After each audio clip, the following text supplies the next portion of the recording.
안녕하세요.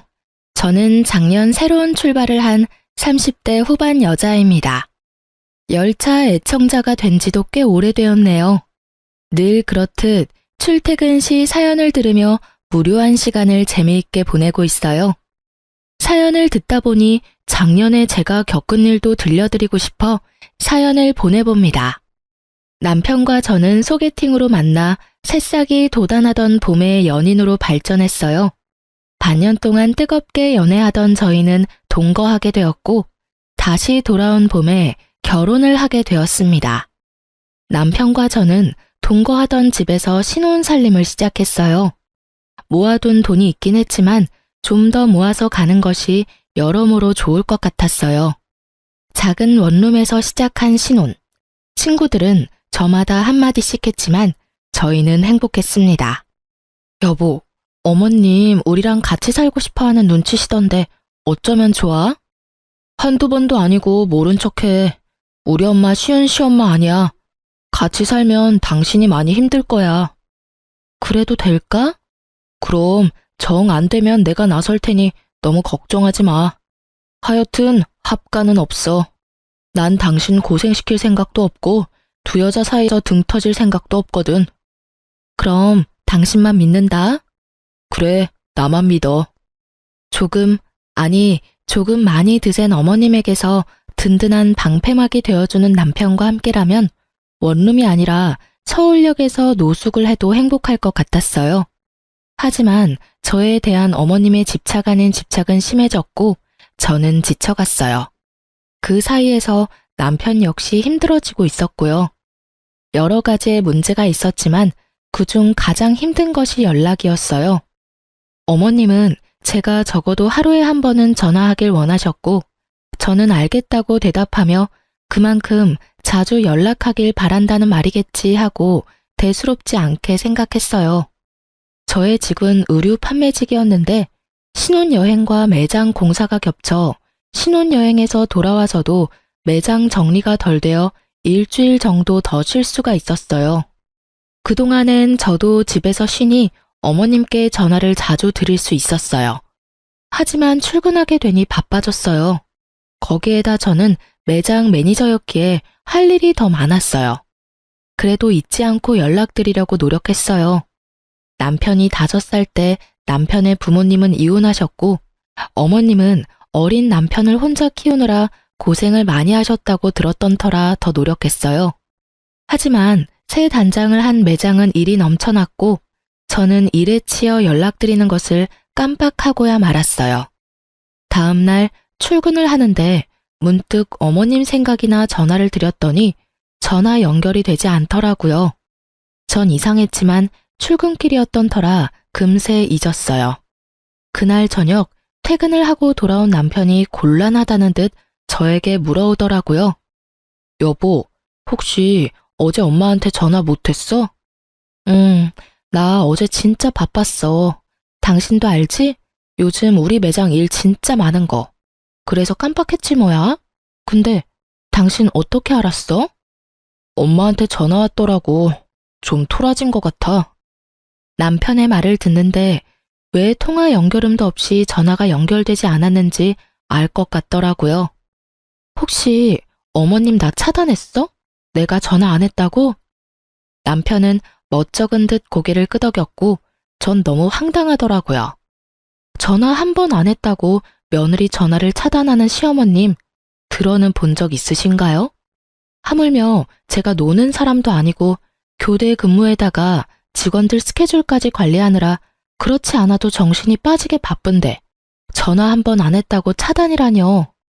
참나, 나 살면서 이런 경우도 처음이고 들어보지도 못해서 하는 말인데 내가 차단당할 만큼 잘못한 일이야? 당신 생각을 말해봐. 물론 아니지. 아니긴 한데 당신도 알다시피 어머니 성격이 좀 그렇잖아. 어머님 진짜 웃기신다. 당신 두고 왜 나한테 집착하셔? 전화가 그렇게 받고 싶으시면 당신한테 전화하라고 하면 되잖아. 당신한테 들은 말도 있고 해서 나도 어머님께 잘하고 싶어. 당신 말대로 혼자 고생하셨을 생각하니까 같은 여자로서 안쓰럽기도 하고 해서 말이야. 근데 이건 해도 해도 너무하잖아. 아니, 차라리 잘 됐네. 할 말도 없는데 매일같이 전화해야 되는 거 힘들었어, 나도. 어차피 차단 당한 거 나도 앞으로는 연락 안 할 거라고. 너무 흥분하지 말고 당신이 조금만 마음 넓게 써주면 안 될까? 한평생 딸 가진 친구들 보면서 부러워만 하다가 당신같이 예쁘고 착한 며느리가 생기니까 딸 같아서 친하게 지내고 싶었나 봐. 통화도 자주 하고 수다도 떨고 말이야. 딸? 당신 말 한 번 잘했다. 나 우리 엄마한테도 일주일에 한 번 전화해. 우리 엄마라고 나랑 통화 안 하고 싶겠어? 자기랑 통화할 시간에 좀 더 쉬라고. 가끔 하는 전화도 안부만 묻고 빨리 끊는다고. 근데 어머님은 통화 한 번 시작하면 2, 30분은 기본이야. 일하는 며느리 일도 못하게 그렇게 전화통 붙잡고 있는 게 딸처럼 여겨서 하시는 행동이야? 당신 생각은 그래? 아니지. 미안해, 여보. 내가 이렇게 사과할 테니까 마음 좀 풀자, 응? 내가 앞으로 더 잘할게. 그러니까 마음 풀고 어머니한테 같이 가주기만 하면 안 될까? 그냥 같이 가주기만 하면 돼. 나머진 내가 알아서 할게. 뭐? 왜? 어머님이 무릎 꿇고 빌기라도 하래? 그게 아니라. 남편은 우물쭈물 말끝을 흐리더라고요. 전 그런 남편의 부탁을 무시했고 남편은 애걸복걸을 해댔습니다. 결국 전 백기를 들었어요. 알고 보니 결혼 후 제가 시어머님과 일에 치여 정신없는 동안 남편이 혼자 저희 부모님을 모시고 점심도 대접하고 용돈도 드리고 심지어 저도 깜빡한 부모님의 결혼기념일에 꽃바구니까지 보냈다고 하더라고요. 그 말을 엄마에게 전해 듣는데 그깟 사과 눈 꼭 감고 한번 하자 싶었어요. 그 흔한 공치사 한 번 없이 묵묵히 친정에 저보다 더 신경을 써준 남편인데 뭔들 못하겠냐 이런 생각이 컸어요. 거기에다 남편이 같이 가게만 하면 알아서 다 한다니 그 말을 믿어보기로 했죠. 전 주말에 연차를 내고 시댁으로 향했어요. 어머니, 저희 왔어요. 이 사람 원래 주말엔 못 쉬는데 오늘 어머니한테 온다고 연차까지 썼어요. 요즘 이런 며느리가 어디 있어? 그렇지 않아요, 어머니? 남편이 너스레를 떨며 분위기를 풀어보려 했지만 어머님은 눈길도 주지 않더라고요. 제 상식으론 도저히 이해할 수 없었지만 이런 일로 이혼할 수도 없는 노릇이니 제가 먼저 입을 열었습니다. 어머님, 마음 푸세요. 매장도 넓힌 데다가 직원까지 더 많아져서 제가 정신이 없었어요. 남들이 들으면 하루 종일 일만 하는 줄 알겠다. 퇴근 안 하니? 퇴근하고 전화하면 되지. 그럴 정신도 없으면 일은 어떻게 하니? 어머니, 이 사람 퇴근하고 집에 와서도 저 저녁 차려주고 바로 일한다고 바빠요. 어제도 여기 온다고 새벽까지 일 마무리하고 아침 일찍 매장 들려서 정리해놓고 왔다고요. 어이구 참, 세상 일은 너 혼자 다 아는구나. 그래봤자 쥐꼬리 같은 월급 받으면서. 쥐꼬리라뇨. 이 사람이 저보다 더 많이 벌어요 이제.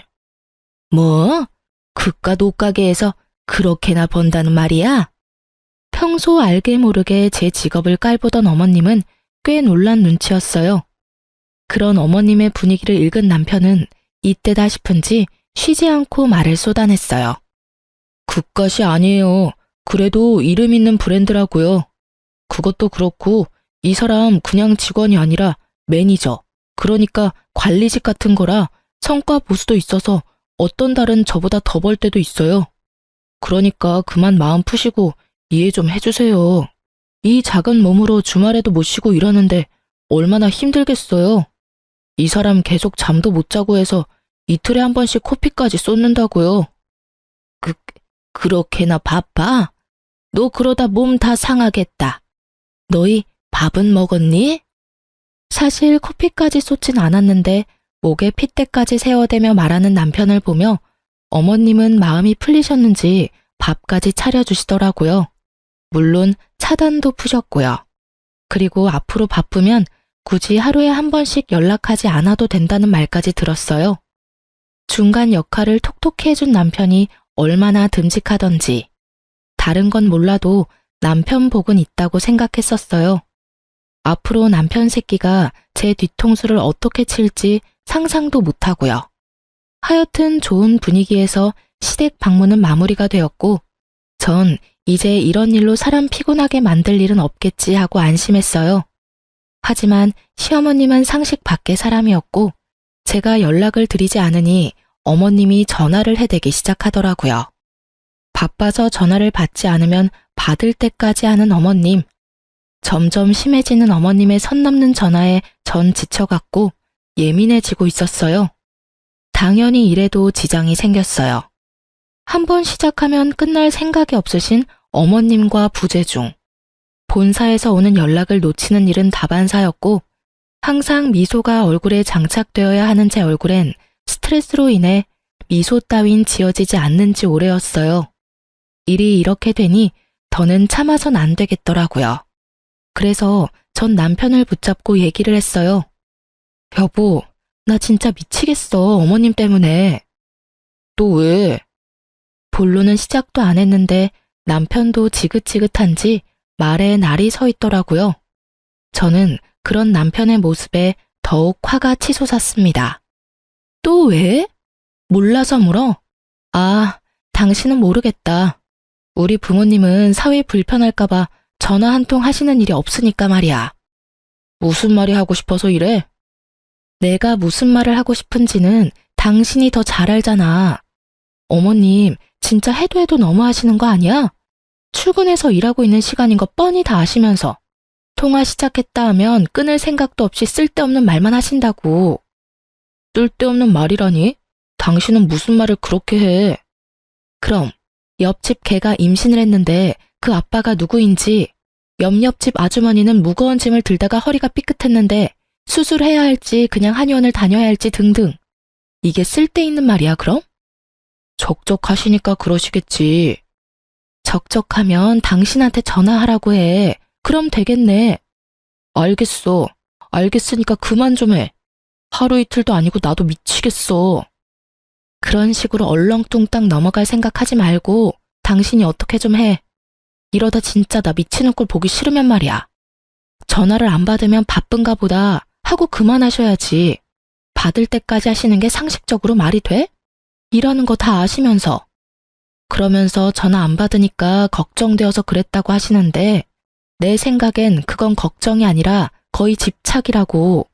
아니면 나 골탕 먹이려고 그러시거나. 그만 좀 해. 적당히 하라고. 내가 내일 전화해서 며느리가 어머니 때문에 미치기 직전이니까 전화 좀 그만하라고 할 테니까 그만해. 뭐? 당신이 그렇게 말하면 내가 뭐가 돼? 그럼 나더러 도대체 어쩌라는 거야? 가만 있으면 가만 있다고 난리고 전화한다고 해도 이 난리고. 어쨌든 당신이 그렇게 원하는 대로 2번 다신 전화 못하게 할 테니까 그런 줄 알고 잔소리 좀 그만해. 여보, 야! 제 말은 이제 무시하기로 한 건지 남편은 제 말에 대답도 없이 그대로 화장실로 가 제가 잠들 때까지 나오지도 않더라고요.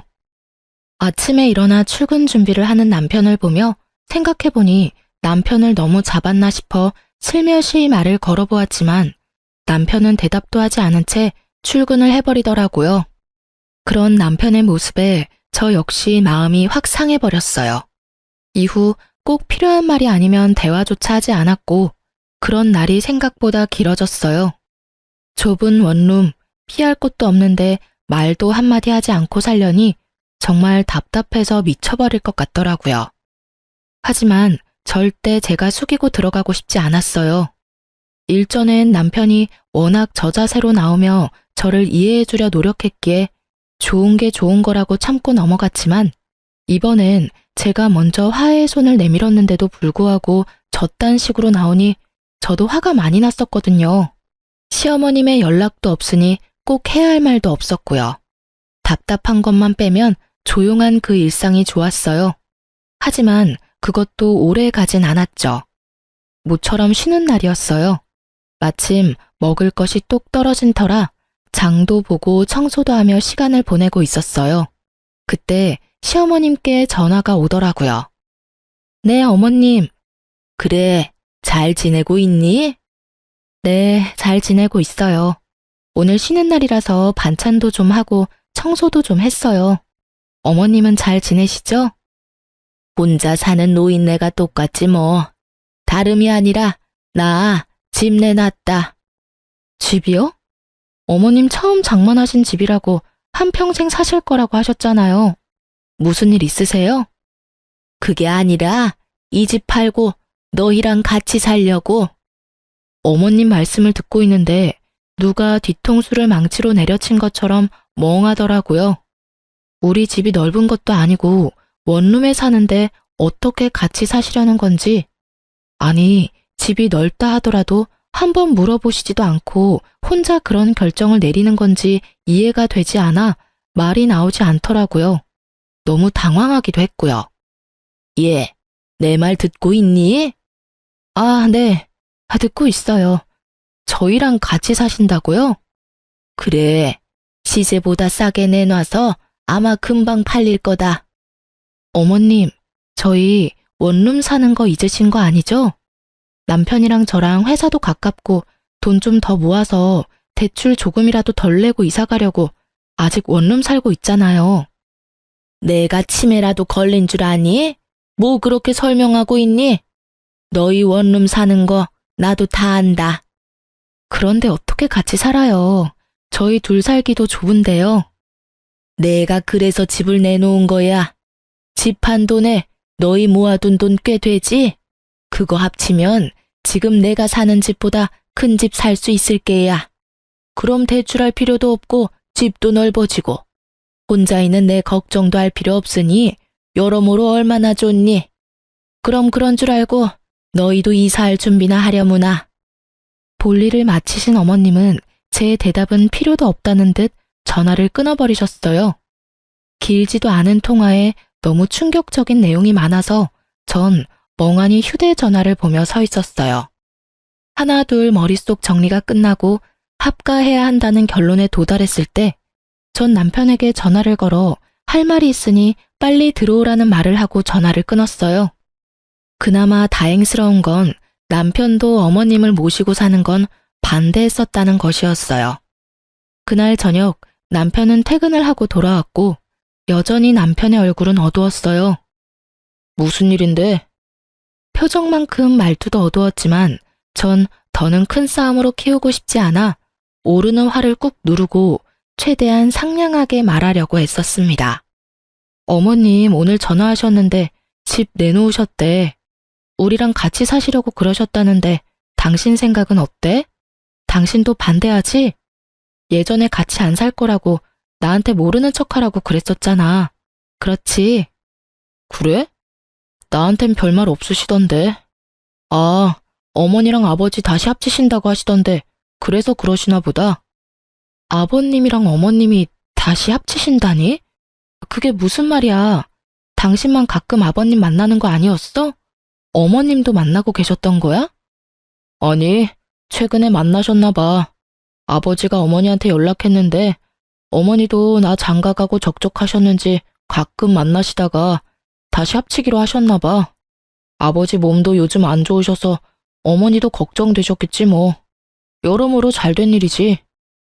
새로 추가된 사실에 저도 모르게 언성이 올라갔어요. 여러모로 잘된 일? 당신 진짜 그렇게 생각해? 그럼 두 분이 오순도순 같이 사시면 되지. 우리까지 왜 같이 살재? 그거야, 나랑 아버지는 함께 살지 못했으니까 이제라도 같이 살고 싶으신가 보지. 며느리도 생겼으니 더 함께하고 싶으시겠지. 아닌가? 어쩌면 어머니 뜻일 수도 있겠다. 예전부터 우리 어머니 당신이랑 살고 싶어 했잖아. 아버지도 아프시니까 뭐 어머니 뜻이겠다. 그렇지? 그렇지? 지금 나한테 묻는 거야? 내가 어떻게 알겠어. 그리고 아버님 아프신데 내가 왜 같이 살아야 하는 거야? 나한테 지금 이 상황에 아버님 병수발까지 들어라. 이 뜻이야? 병수발? 넌 무슨 말을 그렇게 해. 우리 아버지가 몸져 누우신 것도 아니고 병수발이라니. 말이 좀 심한 거 아니야? 심하기는 웃기고 있네 진짜. 지금 돌아가는 상황이 그렇잖아. 내가 바본 줄 알아? 갑자기 등장한 아버님은 아프시고 갑자기 집을 파신다는 어머님은 한마디 묻지도 따지지도 않고 같이 살자 통보하고 끊으시고 이런 상황에서 내가 어떤 생각을 할 수 있는데? 당신이 입장 바꿔서 생각해봐. 다른 생각이 드는지 말이야. 꼭 그렇게 따지고 들어야겠어? 당신 말대로 그렇다고 치자. 그러면 좀 모시고 살아주면 되잖아. 부모님이 한평생 사는 것도 아니고 기껏해야 몇 년 모시고 다시 분가하면 되지. 그것도 못해줘? 나랑 아버지 30년 가까이 떨어져 살다가 이제 다시 같이 살게 됐어. 그런 나랑 아버지가 넌 불쌍하지도 않아? 심지어 아프시다잖아. 이런 상황에 넌 안쓰러운 마음보다 병수발 들 걱정이 앞서는 거야? 너 이런 사람이었어? 왜 이렇게 이기적이야? 당신 무슨 말을 그렇게 해? 지금 이기적인 사람이 누군데?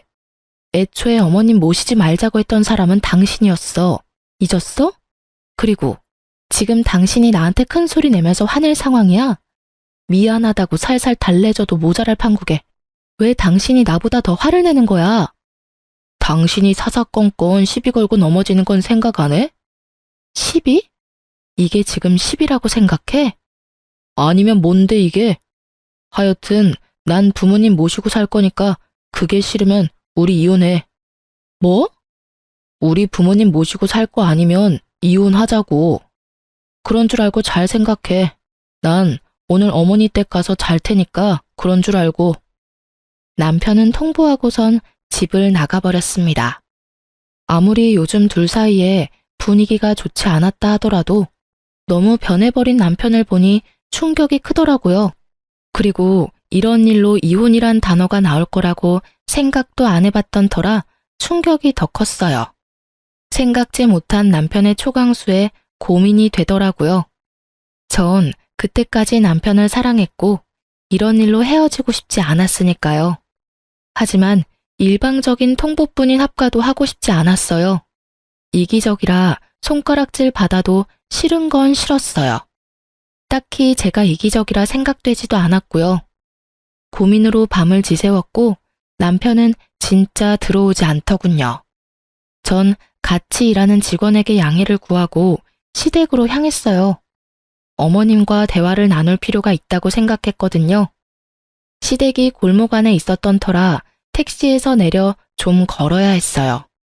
머릿속으로 어머님과 나눌 대화를 정리하며 걷고 있는데 멀리 익숙한 사람이 보이더라고요. 설마 하는 마음으로 가까이 다가갔고 익숙해 보이던 사람은 남편이었어요. 전 황급히 차 뒤로 몸을 숨겼어요. 남편 혼자가 아니었거든요. 처음 보는 여자와 다정히 손을 잡고 시댁에서 나와 행복한 미소를 지으며 제가 숨은 차 옆으로 지나치는데 제 두 눈으로 보고도 믿고 싶지 않았어요. 저는 어느새 두 사람을 쫓고 있었고 두 사람은 다행히 멀지 않은 곳에 있는 카페로 들어가더라고요.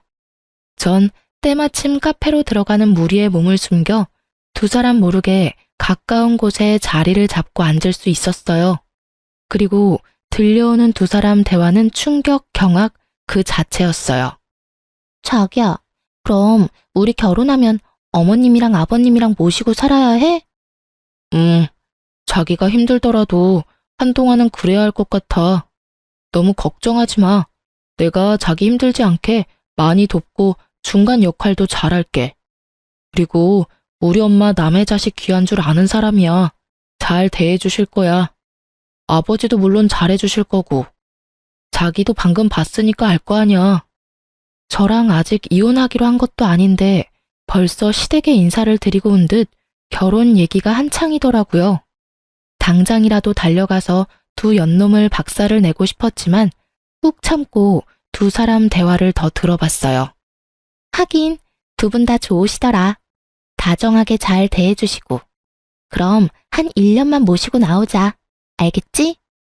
그럼. 괜히 너랑 헤어지고 이상한 여자랑 결혼해서는. 너랑 헤어지고 내가 얼마나 힘들었으면 그런 여자를 만났겠냐? 그러니까 내가 다시 만나자 했을 때 만났어야지. 괜히 다른 여자 만나보겠다고 소개팅이나 하고 다니고. 내가 그 꼴 보기 싫어서 회사도 옮겼던 거야. 그런데 왜 다시 돌아왔대?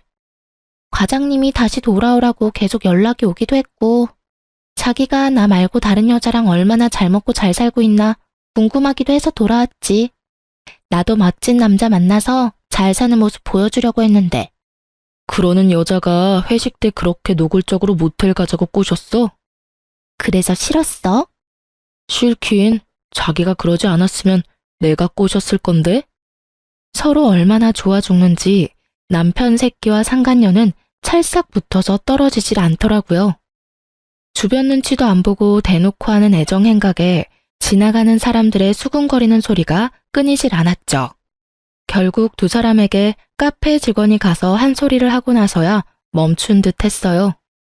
저기 손님, 여기서 이러시면 안 됩니다. 다른 손님들이 불편하다고 하세요. 네? 네. 아이, 쪽팔려. 그러게, 그만하라고 했잖아. 멈출 수 없는 걸 어쩌겠어. 으이그. 그래서 이혼은 언제 할 수 있는 거야? 그 여자가 순순히 해줄까? 해줄 거야. 독한 년이라 절대 부모님 모신다고 할 리 없다고. 어제도 얼마나 따지고 드는지. 내가 왜 그딴 년이랑 결혼했나 모르겠어. 으이그, 앞으로 나한테 잘해. 알겠어? 나 같은 여자가 또 있는 줄 알아? 알겠어. 두말하면 잔소리지. 그래요. 두 사람은 남편이라는 새끼가 절 만나기 전 헤어졌다가 상간녀가 회사로 돌아오면서 만나기 시작했더라고요. 어느 날부터 회사 회식이 잦더니 다 이유가 있었더라고요. 갑자기 태도를 바꿔 이혼하자고 소리치던 이유도요.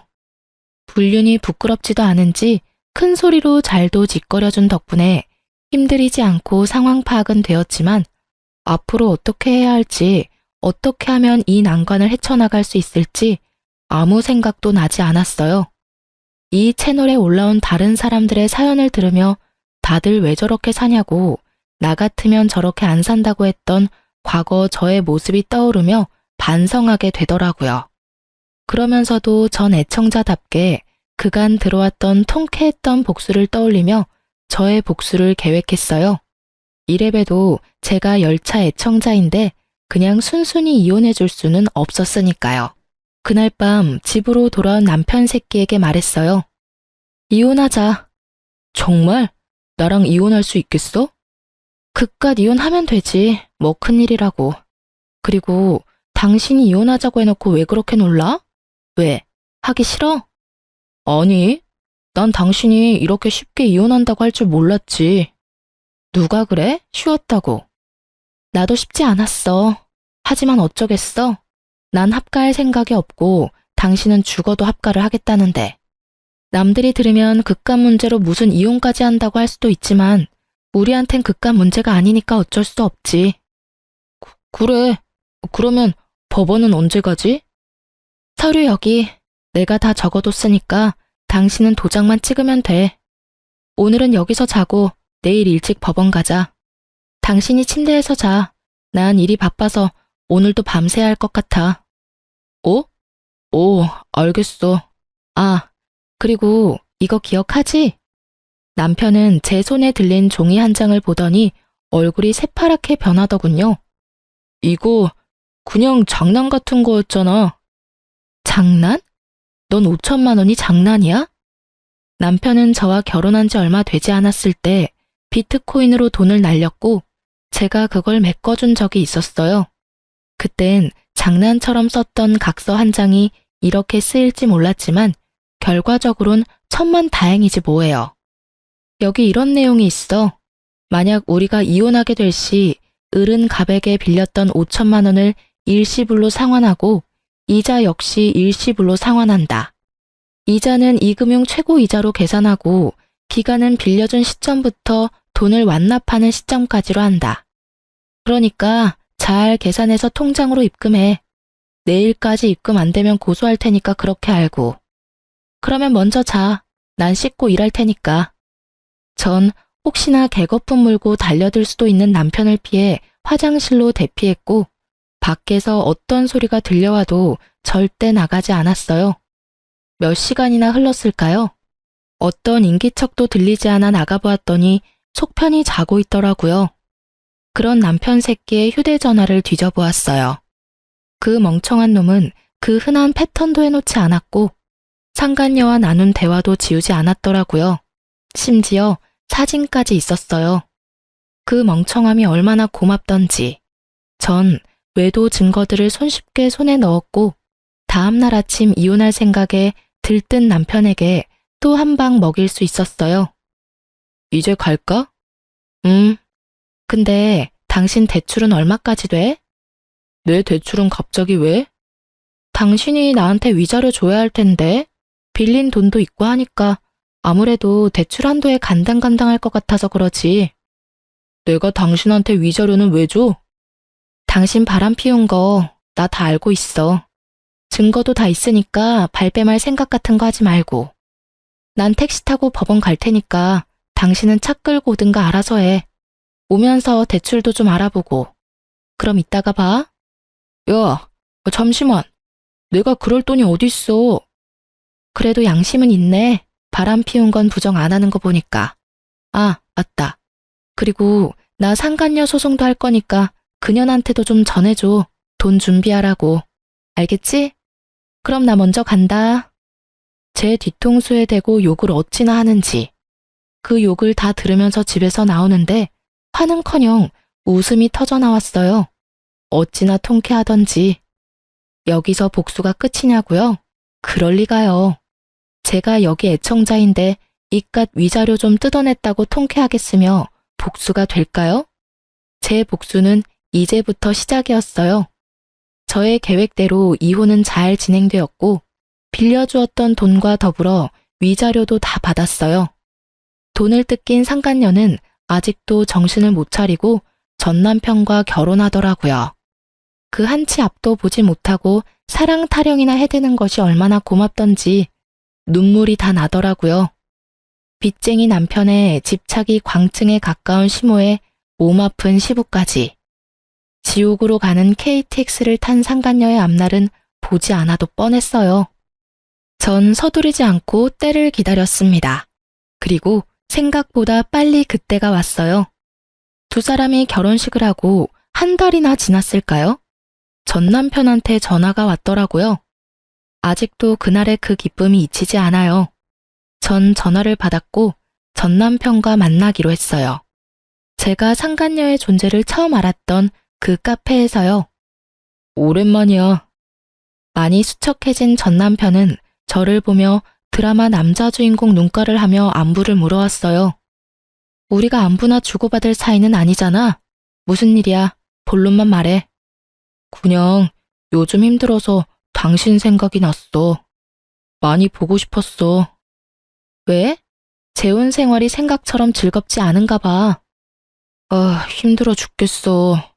어머니는 어머니대로 집사람한테 전화해야 되고 아버지는 반찬 타령, 청소 트집에 하다못해 빨래 개는 것까지 트집을 잡으시니까 집사람은 집사람대로 힘들고 나는 집사람 비위 맞춘다고 힘들고 어머니는 어떻게 해보겠는데 아버지는 편찮으시니까 엄청 예민하셔서 뭐라고 말도 못 꺼내겠어.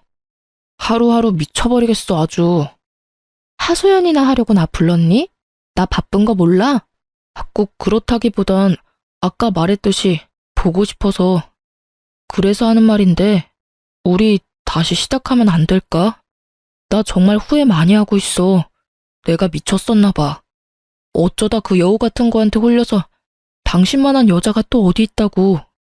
내가 진짜 앞으로 잘할 테니까 한 번만 나 용서해주면 안 될까?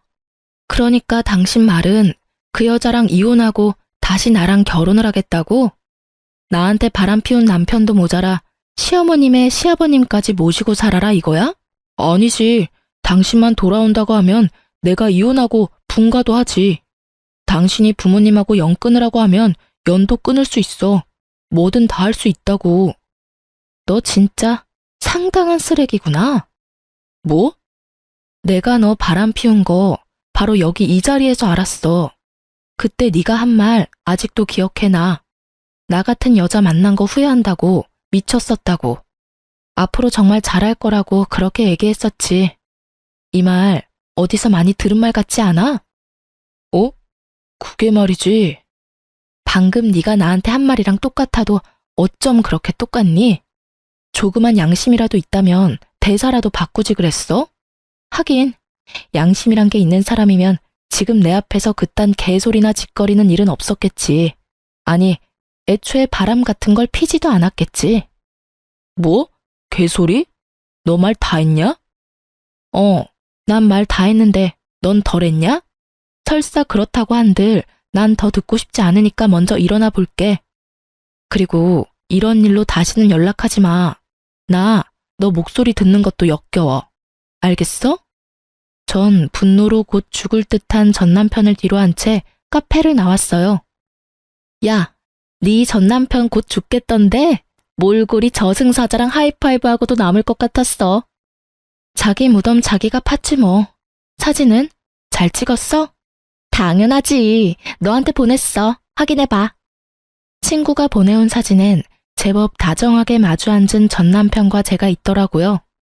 네, 그렇습니다. 전 이 사진을 위해 오늘 전 남편을 만나러 나왔습니다. 친구에게 받은 사진을 전 상간녀에게 보내버렸고 사이가 심하게 나빠졌는지 전 남편이 제가 전화를 받지 않으니 정성스럽게 음성을 남겼더라고요. 야, 이 미친년아. 그딴 사진을 보내? 너 제정신이야? 니년 때문에 내가 얼마나 들들 볶인 줄이나 알아? 몇 날 며칠을 싸우고 있다고. 한 번만 더 이딴 짓 했다간 가만 안 둘 테니까 그런 줄 알아? 더럽기가 걸레보다도 더한 전 남편의 입담을 들으며 전 그저 웃었어요.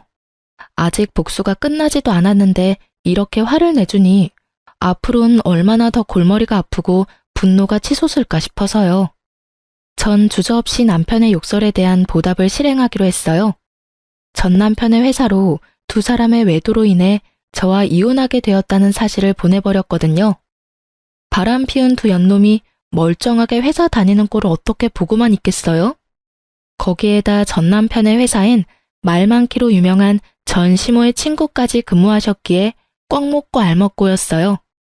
그 친구분은 저의 예상보다 더 빠르게 친구 사이에 소문을 쫙 내주셨고 전시모는 그렇게 자랑에 대던 아들 덕분에 친구들 사이에 얼굴도 들고 다닐 수 없는 지경에 이르렀죠. 모든 복수가 끝나 상쾌했고 통쾌한 하루하루를 보내던 어느 날, 짐덩어리들을 떠안은 것도 모자라 남편의 바람까지 의심되는 상황에서 회사마저 잘려버린 상간녀가 눈이 돈 채로 매장으로 찾아왔더라고요. 심상치 않은 상간녀의 모습에 저는 상간녀를 질질 끌어 매장에서 벗어났어요. 나? 이거 나! 여기 놨다. 어쩔 건데? 왜 찾아와서 이 난리야? 너 미쳤어? 회사까지 그런 걸 보내면 어쩌자는 거야? 원하는 대로 위자료 다 줬으면 됐잖아. 누가 그래? 내가 원하는 게 위자료가 끝이라고. 한 회사에서 유부남이랑 놀아날 때는 이 정도는 각오하고 만난 거 아니었어? 머리가 나쁜 거야? 생각이 없는 거야? 뭐? 이거 진짜 미친년이네. 야, 미친년은 너지. 유부남한테 미쳐가지고 남의 가정은 다 망쳐놓은 주제에 사과 한마디 없더니 뻔뻔하게 여기가 어디라고 찾아와서 이 난리야? 왜? 막상 가져보니 상상과는 달라도 너무 달랐나 봐. 네가 한 짓이 있는데 결혼만 하면 행복할 줄 알았니? 생각이 없어. 하긴 생각이 없으니까 그딴 짓을 하고 행복하길 바랬겠지. 너 말 다 했어? 얼굴이 터질 듯이 붉어진 상간녀는 급기야 제 뺨을 때리더니 머리채를 잡고 휘두르기 시작했어요. 저 역시 가만 있을 수는 없었어요. 단연간 의류박스를 옮기며 차곡차곡 정립했던 팔뚝 힘을 쓸 때가 왔고 전 아낌없이 그 힘을 사용했어요. 한 손으론 상간녀의 머리채를 한 움큼 잡아 흔들었고 한 손으론 주먹을 꽉 쥐고 마구 휘둘렀어요. 발도 쉬게 할 순 없어서 발길질도 좀 했네요. 얼마나 신나게 때렸는지 정신을 차려보니 상간녀가 벌벌 떨더라고요. 저도 얼굴 여기저기 긁히긴 했지만 저의 압도적인 승리인 건 확실했어요. 너, 내가 가만 안 둘 거야. 경찰에 신고할 거라고. 때리기도 네가 먼저, 머리채도 네가 먼저 잡은 거 잊었니? 멍청하다 하니까 진짜 멍청한 말만 골라서 한다. 멍청한 년. 그리고 나 위자료 덕분에 돈 많아서 신고한다고 협박해대도 겁도 안 난다, 야. 아, 맞다. 나 네 남편 새끼한테도 돈 많이 받았지? 알려나 모르겠는데 나한테 빌린 돈이랑 위자료 준다고 그 새끼 대출 꽤 받았을 텐데 회사까지 잘려서 어쩐대? 그래도 뭐 두 사람 아직 젊으니까 어떻게 해서든 헤쳐나가면 되겠지. 안 그래? 뭐? 대출? 그 인간 대출까지 있단 말이야? 어머, 몰랐니?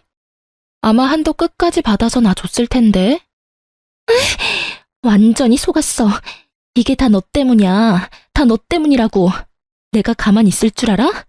네가 나한테 보낸 사진, 그거 네가 다니는 매장 본사에 다 보내버릴 거야. 나도 너 매장 시켜버릴 거야. 그리고 나도 상간녀 소송할 테니까 너 각오해. 알겠어? 상간녀 같은 소리 한다. 겨우 그 정도로 상간녀 소송을 할 수 있을 것 같아? 내가 네 남편이랑 안고 있니? 아니면 하다못해 손이라도 잡고 있니? 그냥 마주 앉아 있는 걸로 상간녀 소송? 마음대로 해봐. 난 네 남편이랑 아무 사이도 아니라는 증거가 차고도 넘치니까 명예훼손으로 고소당하고 싶으면 마음대로 해보라고. 그리고 앞으로 2번 다시 찾아오지 마. 또 찾아와서 이딴 짓 하면 네가 좋아하는 그 신고 내가 해줄 테니까. 알겠어? 그리고 네 팔자 네가 꼬아놓곤 누구 탓을 하고 난리래? 앞으론 똑바로 살아. 남의 탓 좀 그만하고. 절규에 가까운 상간녀의 고함을 마지막으로 진짜 제 복수는 끝이 났어요. 그렇지 않아도 한 대 쥐어 패고 싶었는데 어찌 알고 찾아온 것인지 상간녀는 처음부터 끝까지 저에게 참 고마운 사람이었어요. 덕분에 그 지옥 같은 집구석으로 기어들어가지 않고 벗어날 수도 있었고 전 남편도 손쉽게 떼어낼 수 있었으니까요. 꼴에 자존심만 센 남편은 여기서 들은 사연처럼 저를 찾아와서 빌거나 그러진 않더라고요. 혹시나 찾아오면 얼굴에 물도 쏟아주고 따기도 한 대 날리려고 했거든요. 물에 홀딱 젖은 그 꼴을 못 봐서 아쉬웠는데 전 남편은 더 비참한 꼴로 살고 있더라고요. 얼마나 더 저에게 통쾌함을 주려고 전 시모가 친절하게 연락을 해주더라고요. 자기 아들이 얼마나 비참한 꼴이 되었는지 알려주시더라고요. 이 나쁜 년아, 너 때문에 내 아들이 어떻게 됐는지 알아? 제가 어떻게 알겠어요. 전 이혼했는데요. 너 같은 년 때문에 내 아들이 알코올 중독자가 됐다고. 그 잘났던 내 아들이 네 년 때문에 또 이혼당하고 취업은커녕 집구석에서 온종일 술만 퍼마시고 있다. 이제 속이 후련하니? 꼭 이렇게까지 했어야만 했어? 제가 했으면 뭘 얼마나 했다고 그러세요. 저도 저 나름대로 자제라는 걸 했다고요. 뭐? 자제? 회사로 불륜 증거까지 다 뿌려서 우리 아들 회사도 잘리게 만든 주제에 자제? 네, 자제요. 아줌마 아들이 미쳐버렸는지 저한테 입에 담지도 못할 쌍욕을 음성 사서함에 남겨뒀더라고요. 휴대폰 들고 경찰서 가서 확 신고해버릴까 하다가 그간 살았던 정도 있어서 참아줬네요. 이 정도면 크게 자질한 걸 한 것 같은데 아줌마 생각은 어떠세요? 뭐? 아줌마? 이 인연이 드디어 미쳤구나. 그럼 이혼한 마당에 제가 예전처럼 어머님이라고 상냥하게 불러드릴 줄 아셨어요? 지금 제가 존댓말로 아줌마라고 하는 것도 저한테 고마운 줄 아세요, 아줌마. 뭐? 이 인연이 진짜. 너 지금 어디야? 내가 당장 찾아가서 니년 머리채를 다 뽑아줄 테니. 아, 그냥 제가 가드리죠 뭐. 머리채 다 뽑히러 가는 대신 바로 경찰에 신고할 테니 그런 줄 아시고 뽑으세요. 그리고 합의는 없다는 것도 잘 기억하시고요. 어때요? 이래도 제가 보고 싶으세요? 이 천하의 못된 년 같으니라고. 그리고 아까부터 자꾸 년년 그러시는데 욕설도 신고할 수 있는 거 아시죠? 그래서 하는 말인데 이것도 다 녹음 중이에요, 아줌마. 아들이랑 한 묶음에 엮여서 경찰 신고하기 전에 욕은 그만하고 전화 끊으세요. 남은 여생 아주 편안하게 감방에서 사시기 싫으시면 2번 다시 전화도 하지 마시고요. 아시겠어요? 협박에 겁이 나긴 했는지 그 뒤론 연락이 오는 일은 없었습니다. 우연히 전 남편 회사 동료에게 들었는데 전 남편은 전 시모의 말처럼 취업은커녕 집구석에서 술만 퍼마시는 알코올 중독자가 되었고 그런 아들을 지켜보다 건강이 더 나빠져 이젠 거동조차 못하게 된 전 시부는 누워 지낸다고 해요. 그런 두 사람의 수발을 드느라 전 시모는 죽지 못해 사는 삶을 살고 있다고 하고요. 그리고 이혼을 한 상간녀는 취업이 안 돼 이런저런 알바를 전전하다 최근에 바에서 일하는 걸 봤다고 하네요. 남자 없이 못 살 것 같더니 딱 맞는 직장 얻어갔다고 했네요. 저의 이혼과 복수는 나름 통쾌하게 끝이 났어요. 그 덕분인지 전 하는 일마다 술술 풀리더라고요. 미소가 생명인 서비스직에 아주 큰 도움이 된 이혼이었어요. 저의 얼굴엔 미소가 떠나지 않았고 매장 매출도 어마어마했어요. 스트레스 받거나 신경 쓸 일이 없어 일에 매진했더니 제 앞날이 밝아지더라고요. 이제 곧 본사로 출근까지 하게 되었어요. 제가 계속 욕심냈던 서비스 교육팀장으로 승진 발령이 났거든요. 아, 그리고 저 드디어 제 집이 생긴답니다. 사실 남편과 사이가 좋지 않아 대화도 없을 무렵 그냥 넣어본 청약에 덜컥 당첨되어 버렸거든요. 당시엔 돈도 없고 남편과 사이도 좋지 않아 어떻게 해야 할지 고민이 많았었는데 지금 와서 생각해보면 여러모로 남편과의 이혼이 저에겐 행운이었어요. 위자료 덕분에 대출 조금만 끼면 잔금도 걱정 없으니까요. 일도 다 잘 풀리고 본사 출근 전까지 여유가 생긴 전 부모님과 가까운 해외여행이라도 가보려고 합니다. 그 좁은 원룸에서 한 푼이라도 아껴보겠다고 그간 고생이 많았던 저를 위해 그리고 갑작스러운 저의 이혼으로 충격이 크셨던 부모님을 위해 그간 아껴왔던 돈 좀 쓰려고요. 이혼했던 당시 아빠가 했던 말이 아직 생각나네요. 나한테 네가 어떤 딸인데 감히? 너도 그래. 진작이 아빠한테 말했어야지. 아빠한테 말해 뭐해. 속만 더 상하지. 그땐 많이 속상하고 힘들었는데 이제 괜찮아요. 충분히 다 되돌려줬어. 네가 그렇게 생각한다면 됐어. 우리 공주 이제 새롭게 출발할 일만 남았네. 그러면 다 훌훌 털어내고 앞만 보며 나아가. 그깟 것들 욕하면서 이렇게 할 걸 저렇게 할 걸 후회하며 시간 낭비하지 말고 지나간 일은 보내주고 앞으론 공주 생각만 하면서 즐겁게 즐기면서 살아. 그렇게 살아도 짧은 것이 인생이야. 알겠지? 아빠. 그래, 우리 공주는 꼭 행복할 거야. 꼭 그럴 거야. 아빠의 말씀에 마법이라도 걸려 있었던 것인지 전 요즘 행복해요. 혼자라는 자유가 이렇게 즐겁고 행복한데 그땐 왜 고민했나 몰라요. 요즘 같아선 이혼을 잠시라도 고민했던 과거 저에게로가 무슨 고민을 그렇게 하냐고 하며 뒤통수를 한 대 쥐어받고 싶은 만큼 제 삶에 만족합니다. 이제 새로운 직장과 새로운 집에서 제대로 새 출발해보려고 합니다. 이 사연을 보내는 것을 마지막으로 힘들었던 과거는 잊으려고요. 긴 제 사연 들어주신 모든 분 감사합니다. 새해 복 많이 받으세요.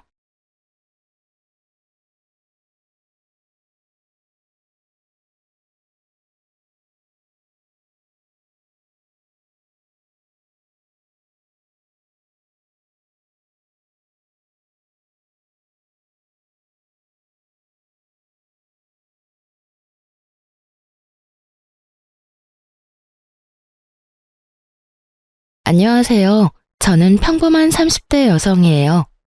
인생에 크게 모난 곳 없이 평탄하게 살아온 제가 이곳에 글을 쓰게 된 이유는 제 이혼만은 평탄함과는 거리가 멀었거든요. 제가 당한 일이 너무 화나고 열받는 데다가 남편과 시모의 어이없는 행각에 글을 쓰지 않고는 안 되겠더라고요. 누구든지 이 일을 알아주셨으면 하는 마음이었거든요. 저는 앞서 말했듯 세상에서 가장 평범한 사람일 거예요. 2년의 교제 기간 끝에 30대 초반의 나이로 결혼에 꼴이 난 흔하디 흔한 여자. 결혼 후에도 남편과 맞벌이를 유지하면서 집안일과 직장을 유지하고 있었죠. 남편과 비슷한 정도로 벌고 있다는 것만은 좀 다를지도 모르죠.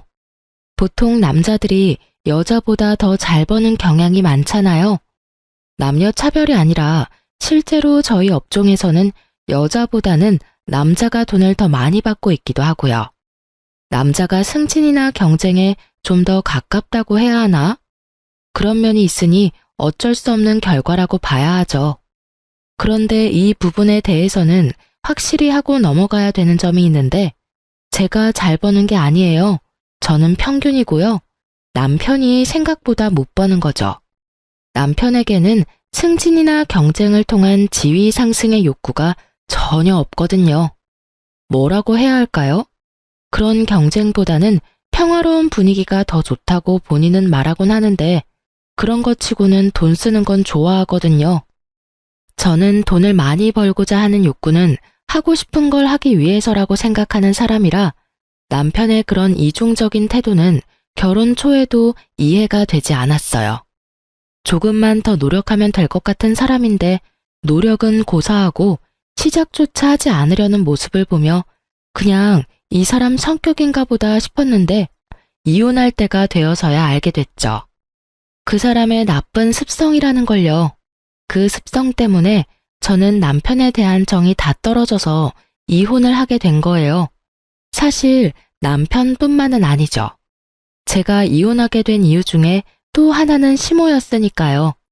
시모는 나쁜 의미로 연락에 목숨을 거는 타입이었거든요. 매일 연락해서 안부 인사를 묻는 느낌이 아니라 매일 연락하면 끊임없이 잔소리를 하는 사람이 시모였어요. 통화의 시작부터 끝까지 시모의 말에는 가시뿐이었거든요. 그런 시모와 남편 사이에서 제가 4년의 결혼 생활을 유지할 수 있었던 건 시댁의 유일한 정상인 시부 덕분이었죠. 제게는 잘해주었지만 시모에게는 유독 엄격한 면이 있으셨어요. 시부가 보는 앞에서 시모가 저를 혼내면 시부가 시모를 혼내곤 했기 때문에 시모는 절대로 시부가 있는 곳에서 저를 혼내지 않았어요. 게다가 시모는 잘 모르지만 양가 아버님 두 분은 따로 식사를 할 정도로 생각보다는 가까운 사이였거든요. 그래서 아는 사람의 딸이자 자신의 며느리인 저를 시부가 아껴주신 것도 그때는 무척 감사했죠. 결혼 초부터 시모는 매일 연락을 하기 바랬어요. 그게 시댁이라는 것을 귀에 딱지가 않도록 먼저 결혼한 친구들에게 들었기 때문에 저도 전화를 매일 드렸죠. 그런데 이때부터 저는 약간의 싸한 기분을 느낄 수밖에 없었어요. 시모의 말들에는 벌써부터 가시가 가득했거든요. 아침에 목이 가득 잠겨서 전화를 하면 넌 뭐 하느라 여태껏 자고 있었냐며 화를 내셨고, 낮에 목을 가다듬고 높은 목소리로 전화를 하면 그런 목소리 낼 수 있으면서 왜 항상 그런 목소리를 내지 않냐고 화내는 그런 일들이 계속 이어졌거든요. 어느 정도 시간이 지나니 이건 그냥 저를 괴롭히는 것처럼 보였고, 그것을 느낀 순간부터 저는 전화를 하는 것에 크게 연연해하지 않기로 했어요. 매번 스트레스를 받는 것보다 그냥 한 귀로 듣고 한 귀로 흘리며 연신 네네 하고 단답형 대답만 하는 게 더 낫다는 생각을 했거든요. 그리고 제가 그렇게 무성의하게 매일 전화해서 단답형 대답만 하자 결국 열이 받았는지 시모가 제게 말하더군요. 너 요즘에 무성의하게 답하는구나. 무슨 말만 하면 네네. 네가 뭐 앵무새니? 그렇지만 제가 무슨 말을 할 수 있겠어요. 어머님 하시는 말씀이 다 맞는 말인데요. 습관적으로 네라고 답할 뻔한 저는 시모가 반론할 수 없는 대답을 꺼냈어요. 어차피 순종적인 며느리를 보고 싶은 거니 그대로 행동해 주겠다는데 뭐가 그리 화가 나는지. 그렇다고 제가 중간에 그건 아니에요 라던가 그건 좀 힘든데요 라는 말을 하면 득달같이 저에게 말하곤 하거든요.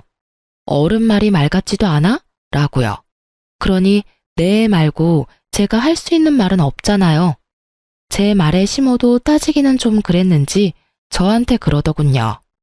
연락은 똑바로 하는 것 같으니 이제부터는 매주 주말에는 꼭 한 번씩 시댁에 들러라. 네가 집에서 살림을 제대로 살고 있는지 아들 내조는 잘하고 있는지 내가 잘 살펴봐야겠으니 말이다. 그 말에 눈앞이 캄캄해졌죠. 매일 연락하는 것도 귀찮은데 주말마다 시댁 방문이라뇨. 그렇지만 이번에도 제 대답은 네 뿐이었어요. 솔직히 가고 싶지 않았지만 그래도 시얼은 하는 말인데 듣지 않는 건 아니라고 생각했거든요. 저는 홀아버지 밑에서 커서 엄마 없이 자란 티가 난다는 말을 제일 싫어했거든요. 특히 시댁에서는 시키면 시키는 대로 일단 하는 게 낫다고 생각했으니까요. 그렇게 주말마다 시댁 방문이 시작됐어요. 그리고 저는 점점 인내의 한계를 경험하고 있었어요. 시모는 매번 갈 때마다 다른 일을 시켰어요. 처음에 시킨 일은 반찬을 만드는 거였죠. 나물 3가지에 메인 고기 요리 하나, 생선 요리 하나, 마른 반찬 2가지. 요리하는 사람은 아시겠지만 하루에 다 만드는데도 시간이 꽤 걸리거든요. 게다가 저는 요리를 잘하는 사람이 아니었어요. 요리를 할 시간도 그다지 없는 맞벌이하는 며느리에게 첫 시험치고는 무척 힘든 일이었죠. 그래도 어찌저찌 해냈는데 돌아오는 답은 역시나 가시돋친 말이었어요. 무슨 음식을 이렇게 못하냐? 너 그러고도 여자라고 할 수 있냐? 집에서 뭘 배워 먹었냐? 간도 안 된 음식을 여태껏 우리 아들에게 먹였냐 등등. 그렇게 욕 실컷 얻어먹고 집에 가서 뻗어야 했죠. 그리고 그 다음 주에는 청소였어요. 화장실 청소를 시켰는데 우리 집도 아니라 익숙지도 않은 청소에 고무장갑도 주지 않은 시모 때문에 미치는 줄 알았어요. 겨울에 무슨 생각인지 보일러까지 싹 다 꺼두고는 찬물만 쓰게 만든 시모를 보니 정말 너무하다는 말만 입안에 맴돌았죠. 어떻게 나를 괴롭히려고 여기까지 할 수 있나 싶고 왜 나를 이렇게 괴롭히나 싶은 생각도 들었거든요. 그래도 참았어요. 저도 오기란 게 있으니까 꼬리 말고 도망치는 꼴은 보여주고 싶지 않았거든요. 그런데 그렇게 몇 달간 하다 보니 어느새 워크숍 일정이 잡혔더라고요. 저희는 1년에 한 번 가을에 워크숍을 가는데 무조건 1박 2일이었어요. 남편도 물론 잘 알고 있는 사실이었고요. 그래서 저는 남편에게 미리 이야기를 했어요. 나 이번 주에 워크숍 있으니까 어머님이 혹시라도 나 부르면 당신이 좀 가줘. 뭐? 귀찮은데. 귀찮아도 가. 당신한테 설마 일은 안 시키겠지만 그래도 얼굴 한번 보여드려야 어머님도 안심하시겠지. 아들 사랑 지극정성이신 분이잖아. 가서 왜 내가 못 오는지 설명도 좀 해드려. 내가 이야기해봐야 백날 우기기만 하실걸? 알았어. 이번 주에 가서 얼굴 한번 보일게. 그럼 됐지? 남편은 자기 할 말만 하고는 후다닥 사라졌어요. 제가 마지막에 넣은 푸념의 이절을 듣고 싶지는 않은 모양이었어요. 솔직히 남편에게 시모의 일을 말하기도 했지만 남편은 지금뿐일 거라며 이해하라고 하기만 하고 아무런 도움도 주지 않았거든요. 그런 상황에서 저렇게 도망치듯 대화를 끊어먹는 걸 보니 참 답답했어요. 시모에게 워크숍 이야기를 하긴 했지만 시모는 절대 용납 못한다는 분위기였거든요. 워크숍을 빠지고 오라는 말을 하는데 그렇게까지 하고 싶지는 않았어요. 시월은 생일이던가 집에 행사, 경조사가 있었다면 또 모르겠지만 굳이 저를 괴롭히기 위해 부르는 건데 제가 워크숍을 빠질 이유가 없잖아요. 그렇게 즐거운 마음으로 워크숍을 즐기고 있었죠. 친목 도모보다는 교육의 성격이 더 강한 탓에 저녁을 먹고 저는 숙소로 돌아왔어요. 친목을 하려는 사람들은 그 뒷시간을 이용하겠지만 저는 그럴 바에는 한숨이라도 더 자고 싶었거든요. 그런데 저녁 7시 반쯤 전화가 오더군요. 시모였어요. 네, 여보세요? 야, 너는 시어머니 말이 말 같지도 않니?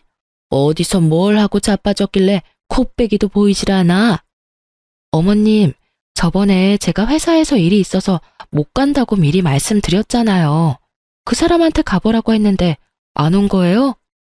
회사? 너 지금 일한다고 유세 떨어? 일하는 게 대수야? 네가 뭔데 내 말 이따위로 무시하고 지랄이야? 어머님, 진정하세요. 제가 무시한 게 아니라 미리 말씀을 드렸잖아요. 회사에서 일이 있다고.